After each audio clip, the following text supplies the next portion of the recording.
ఇలాంటి రోజు ఒకటి వస్తుందని మనం కలలో కూడా అనుకోలేదు.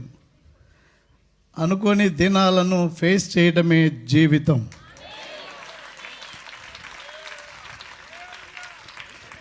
నేను ఎంత గర్వంగా ఉన్నానంటే ఈరోజు ఇంత ఎండలో ఇంతటి ఎండలో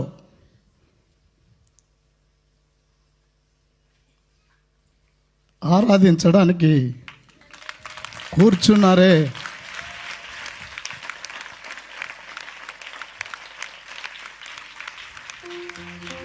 అది నా గర్వం. ఆమేన్, హల్లెలూయా. మీతో పాటు ఉండి ప్రభువును ఆరాధించటం, ఇలాంటి స్థలంలో ఆరాధించటం ఒక గొప్ప అవకాశంగా నేను భావిస్తున్నాను. నేను చెప్దామనుకున్న మాటలు చిన్నయ్య గారు చెప్పారు.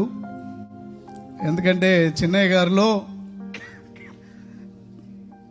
పెద్దయ్య గారిలో ఏ స్పిరిట్ ఉందో అదే స్పిరిట్ ఉంది కాబట్టి